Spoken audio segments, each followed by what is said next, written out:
नमस्कार, मैं राजेश पोलखोल बाहुगुणा और आप देख रहे हैं पर्वतवाणी लाइव।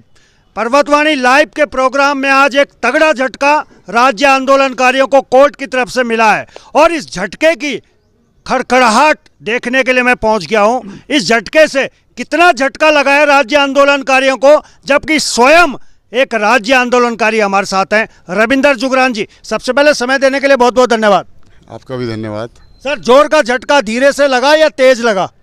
कोई झटका नहीं लगा और मैं आपको बता दूं, माननीय न्यायालय का पूरा सम्मान है और माननीय न्यायालय भी तभी अस्तित्व में आया जब इस राज्य के संघर्षशील जनता ने आंदोलन किया, कुर्बानी दी, शहादत दी, तब उत्तराखंड बना, तब उत्तराखंड विधानसभा बनी, तभी उत्तराखंड राजभवन बना, तभी माननीय उत्तराखंड उच्च न्यायालय बना। और मैं इंगित करना चाहूँगा कि माननीय न्यायालय उत्तराखंड हाई कोर्ट के एक दो पूर्व न्यायाधीशों ने गाए बगाए बिना सोचे समझे उत्तराखंड आंदोलनकारियों और उत्तराखंड के विपरीत निर्णय दिए थे। जब हल्ला मचा उत्तराखंड के अंदर और हमने कहा कि माननीय न्यायालय को ये वापस लेना पड़ेगा, तो आपको याद होगा दो जजेस थे, मैं उनके नाम भूल रहा हूं, उन्होंने अनंत कुमार सिंह जो कि मुजफ्फरनगर कांड के मुख्य आरोपी हैं, तत्कालीन डीएम, उनको बरी कर दिया गया था। हमने जब हल्ला मचाया पूरे प्रदेश के अंदर तो उसी बेंच ने अपने निर्णय को वापस लिया। मैं आपको अवगत कराना चाहूँगा कि चुनाव आचार संहिता लगने से 10 दिन पहले यही सरकार, भाजपा की जो पूर्ववर्ती सरकार रही है, उसने अपने मंत्रिमंडल में प्रस्ताव पारित करके माननीय राज्यपाल जी को भेजा कि 10% क्षैतिज आरक्षण की बहाली की जाए।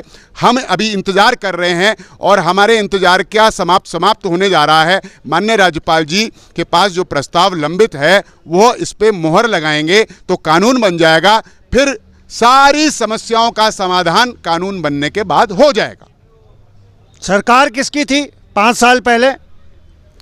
मैं कह रहा हूं निश्चित रूप में भूल चूक जाने अनजाने में हुई, लेकिन भूल चूक का सुधार चुनाव से ठीक पहले भारतीय जनता पार्टी की सरकार ने ही किया और अपने कैबिनेट से, मंत्रिमंडल से प्रस्ताव पारित करके माननीय गवर्नर साहब को भेजा और गवर्नर साहब जो है आचार संहिता के चलते उस पर निर्णय नहीं उन्होंने लिया, ये उनको देखना था। हमें आशा है कि हफ्ते 10 दिन के अंदर माननीय गवर्नर साहब जो हैं उसको ओके करके मोहर लगा देंगे तो कानून बन जाएगा। जुगरान जी, आपको याद होगा बेबी रानी मौर्य जी गवर्नर थी और ठीक उसी समय राज्य आंदोलनकारी सड़कों पर उतरे हुए थे और वो पहुंचे थे राज्यपाल भवन में इस मांग को लेके याद दिलाने के लिए राज्यपाल महोदया को। लेकिन जुगरान जी कह रहे हैं कि चुनाव आचार संहिता लगने की वजह से वो मामला कहीं गोलमोल हो गया, जबकि मैं आप लोगों को बता दूं कोर्ट ने साफ तौर से यह कहा है कि सरकार सही तरीके से पैरवी नहीं कर पाई है। 1400 दिन लेट हैं, 4 साल लेट सरकार ने करी है। अब आप सरकार नारायण दत्त तिवारी जी को बीच में मत ले आइएगा जुगरान जी, पिछले 5 साल में आप ही की सरकार थी। निश्चित रूप में नारायण दत्त तिवारी जी पर कोई आरोप नहीं है।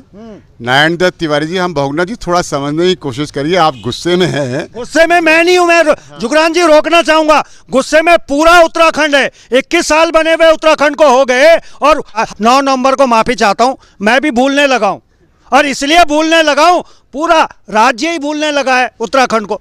और जुगरान जी कह रहे हैं कि मैं गुस्से में हूं। हमें तो गुस्से में कश्मीर फाइल को देख के गुस्सा आ सकता है, उत्तराखंड फाइल देख के गुस्सा नहीं आता। अब बहुगुणा जी हमारी तरफ आ जाइए। आप ही की तरफ हूं जी। बहुत अच्छा लगता है जब उत्तराखंड का कोई जर्नलिस्ट, कोई पत्रकार, इलेक्ट्रॉनिक का हो, पोर्टल का हो या प्रिंट मीडिया का हो, जब उत्तराखंड के इश्यूज पे इतना आक्रोश व्यक्त करे। मैं स्वागत करूंगा बहुगुणा जी और आपके इस चैनल का और आपके साथ जो जुड़े हुए लोग हैं कि आप इतनी मुखरता और प्रखरता से इस विषय को यहाँ तक लेके आए हैं। अब मैं आपको ये बताना चाहूँगा कि कानून बनते ही समस्या का समाधान हो जाएगा।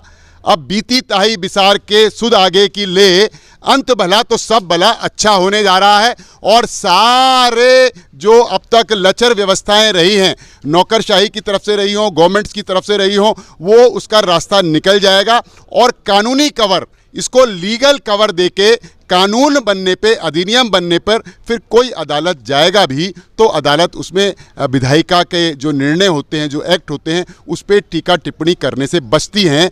कानून ने, हाईकोर्ट ने भी अपना काम किया। वो यही पूछ रहे थे कि भाई कौन से प्रावधान हैं कि आपने इतने लोगों को नौकरी दी। हम आशा ही नहीं, हमें पूरा विश्वास है कि यह कानून अभी इसी माह में बन के अस्तित्व में आएगा और उस कानून को और मजबूत करने के लिए उसमें और भी संशोधन हम लोग कराएंगे। रविंद्र जुगरान जी, आपको थोड़ा याद दिला दूं क्योंकि मैं थोड़े बादाम ज़्यादा खाता हूं, इसलिए मेरी याददाश्त थोड़ा अच्छी है। भू कानून पे भी एक कमेटी बनाई गई थी ठीक चुनाव से पहले। दीनदयाल उपाध्याय पार्क के बाहर एक बड़ी सी होर्डिंग में लिखा गया था। वो क्या था? वो कमेटी कहाँ गई? निधि उनियाल पे भी कमेटी, भू कानून पे भी कमेटी, और हो सकता है 10% आरक्षण पे भी कमेटी बन जाए। मुझे तो लग रहा है कि इन कमेटियों की जांच करने के लिए भी किसी कमेटी को ही लाना पड़ेगा। जुगरान जी, हमारा पक्ष ले लीजिए आप। आपका ही पक्ष लेता हूं। आज विशुद्ध रूप से आप बधाई के पात्र हैं कि कोई तो इलेक्ट्रॉनिक मीडिया का संवेदनशील पत्रकार, वरिष्ठ पत्रकार इस विषय पर इतना आक्रोशित है। मैं फिर आपका पुनः स्वागत करूंगा। आज इसको सिंगल इशू रहने दीजिए, 10% आरक्षण, जिसके बारे में हमने आपको बता दिया। आप भू कानून पे, निधि उनियाल जी प्रकरण पे, सब पे चर्चा करेंगे।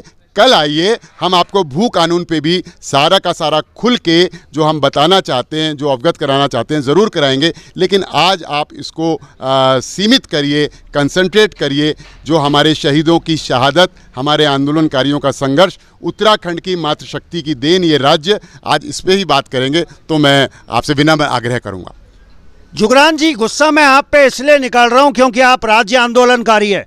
इस राज्य को बनाने में जुगरान जी की अहम भूमिका है और ऐसे ऐसे लोग इस राज्य पे राज कर गए जो कहते थे कि हमारी लाश के ऊपर ही उत्तराखंड बनेगा। आज नेताओं को फर्क नहीं पड़ता है, राज्य आंदोलनकारियों को लेकर फर्क पड़ता है तो रविंद्र जुगरान जी को पड़ता है। इसलिए मैं कुरेद रहा हूं उस व्यक्ति को जिसने पीड़ा झेली है इस राज्य की। इसलिए गुस्सा भी वहीं निकालूंगा जहां से समाधान की उम्मीद होगी। मैं ऐसी जगह गुस्सा क्यों निकालूं जहां से मुझे पता है समाधान निकलना ही नहीं है। मेरा सर फूटेगा, खून निकलेगा। नहीं, आपका स्वागत है। और आप जो इतना सम्मान और मेरे पे इतना विश्वास कर रहे हैं, मैं प्रयास करूंगा कि इस पे आपके और पूरे उत्तराखंड की जो आशा है उस पर खरा उतरूं। और मैं आपको आश्वस्त नहीं, मैं आश्वस्त करने वाला कोई नहीं, पर आप स्वयं देखेंगे कि हफ्ते 10-15 दिन के अंदर ये कानून अपना स्वरूप, ये अधिनियम के स्वरूप में आ जाएगा।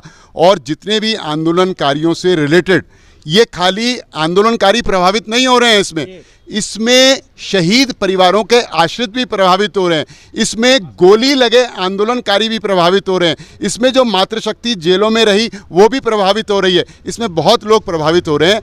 भारतीय जनता पार्टी ने शहीदों की शहादत आंदोलन का सम्मान करते हुए इस राज्य के निर्माण में सारी भूमिका निभाई, फिर राज्य को संवारने में लगे हैं। आज मोदी जी इसको बहुत आगे ले जा रहे हैं, तो हमें भान है, संज्ञान है कि हमको क्या करना है। इसलिए गवर्नमेंट ने, पुरानी गवर्नमेंट ने, पूर्ववर्ती सरकार ने राज्यपाल जी को भेजा और राज्यपाल जी बहुत संवेदनशील आदमी हैं, आर्मी के हैं, वो भी इसको मुहर लगाएंगे और तब सारी समस्याओं का समाधान हो जाएगा। अच्छा, हमारे जो अधिवक्ता थे, जो जनता के पैसे से तनख्वाह लेते हैं, उन अधिवक्ता ने कोर्ट में करा क्या होगा? ढंग से अगर वो पैरवी नहीं कर पाए इस केस की, 4 साल लग गए, कोर्ट साफ कह रहा है, दस्तावेज ही पेश नहीं कर पाए, तो कोर्ट का इसमें दोष कहाँ है जुगरान जी? ये तो नाच ना जाने आंगन टेढ़ा वाली बात हो रही है। अब कब तक उम्मीद करेंगे इस पे? कम से कम उन शहीदों को न्याय मिल पाएगा? कम से कम इस बहाने तो 10% आरक्षण देके ही न्याय मिले। कब तक उम्मीद करें? अंत में मैं बिल्कुल, माननीय न्यायालय ने जो किया बहुत मजबूरी में किया। माननीय न्यायालय ने सभी पिछले 10 वर्षों में सभी को, शासन को ये लगातार ये बोला कि भाई बताओ तो सही, कौन से नियम कानून के अंदर ये नौकरियां दी जा रही हैं। बार बार बोला। हमारे वकीलों की लापरवाही निश्चित रूप में रही है। और अब जब भविष्य में नई सरकार बनने के बाद जो भी वकील, सरकारी वकील हाई कोर्ट में बनेंगे तो बहुत नापतोल के बनाने पड़ेंगे, कहीं ढीले ढाले वकील ना पड़े, जिनके कारण आज ये दिन देखना पड़ा है और कोर्ट को बहुत मजबूरी में ये आदेश पारित करना पड़ा। ये समय देने के लिए बहुत बहुत धन्यवाद। आपका भी धन्यवाद। और मैं आशा करता हूँ कि भू कानून पे भी अपना निधि उनियाल जी प्रकरण पे भी, और इस उत्तराखंड के सभी प्रकरणों पे हमें ऐसे ही जर्नलिस्ट, ऐसी ही पत्रकारिता, ऐसी ही इलेक्ट्रॉनिक मीडिया, बल्कि हम तो कहें खोजी पत्रकारों की आवश्यकता है जो कुरेद कुरेद कर जो है हमसे प्रश्न पूछे और जनहित में हमसे जवाब मांगे। चलिए, रविंदर जुगरान जी ने एक नापतोल की बात करी है, तो मुझे लगता है तराजू भी अच्छे वाले बनाने पड़ेंगे जिन पे अधिवक्ताओं को पहले तोलना पड़ेगा, क्योंकि डिग्री लेके सभी आ जाते हैं, लेकिन उत्तराखंड की लड़ाई लड़ने के लिए पिछले 21 सालों में अभी तक तो कोई माई का लाल आगे नहीं आया है। हाँ, रविंदर जुगरान जी ने विश्वास दिलाया है, और विश्वास हमें इसलिए भी है। आपको आगे बढ़ाना चाहूंगा। बढ़ाना चाह रहे हैं कुछ? क्यों नहीं आगे आए? जब हाई कोर्ट ने अनंत कुमार सिंह मुजफ्फरनगर कांड का मुख्य आरोपी डीएम मुजफ्फरनगर ये कहता कि रात के 12 बजे अगर कोई महिला गन्ने के खेतों में दिखेगी तो उसके साथ क्या होगा, उसको जब हाई कोर्ट ने बरी किया, डबल बेंच ने, तो हमने ही बीड़ा उठाया, हमने ही हाई कोर्ट में जो है इंटरफेयर किया, हस्तक्षेप किया, और हाई कोर्ट की उसी बेंच को हाथ जोड़कर अपने निर्णय को पलटना पड़ा। उसके अलावा भी अनेक मर्तबा हमने हाईकोर्ट ने अगर कोई गलत, हाईकोर्ट की बेंच ने या इंडिविजुअल जज ने कोई गलत निर्णय लिए हैं तो हमने वहाँ पे वो किया। मुजफ्फरनगर कांड जो 1994 में हुआ था, आज भी इलाहाबाद हाईकोर्ट के अंदर मैं व्यक्तिगत हैसियत से जो है वो केस लड़ रहा हूँ। वो केस प्रगति पर है। कोरोना काल ना होता तो निर्णय हो जाता, हाईकोर्ट आदेश कर देता, और चीफ जस्टिस ने इलाहाबाद हाई कोर्ट के मुजफ्फरनगर कोर्ट से सारे दस्तावेज हमारी पीआईएल पे जो है वो तलब किए हैं, और वो आज इलाहाबाद हाई कोर्ट की प्रॉपर्टी है। तो हम लड़ रहे हैं, लड़ते रहेंगे, और भारतीय जनता पार्टी के कार्यकर्ता होने के नाते हमको ये प्रेरणा और स्फूर्ति मिलती है। हम लड़ रहे हैं और लड़ते रहेंगे। रविंदर जुगरान जैसे अगर 1000 रविंदर जुगरान उत्तराखंड में पैदा हो जाएं तो कल ही आपको न्याय मिल जाएगा। लेकिन दुर्भाग्य इस उत्तराखंड का है, ना तो कांग्रेस आज तक पार्टी बन पाई है, ना भाजपा पार्टी बन पाई है इन राज्य आंदोलनकारियों के मामले में, और रविंदर जुगरान जी जो कर रहे हैं बहुत अधिक है। तो इस खबर पे लगातार ये पैनी निगाह हम रखेंगे कि रविंदर जुगरान जी की कथनी और करनी मुख्यमंत्री जी की कार्यप्रणाली से कितनी मेल खाती है, क्योंकि ये प्रवक्ता हैं इस समय भाजपा के। तो इस खबर पर पैनी निगाह रखेंगे। फिलहाल अभी के लिए बस इतना ही। देखते रहिए पर्वतवाणी लाइव।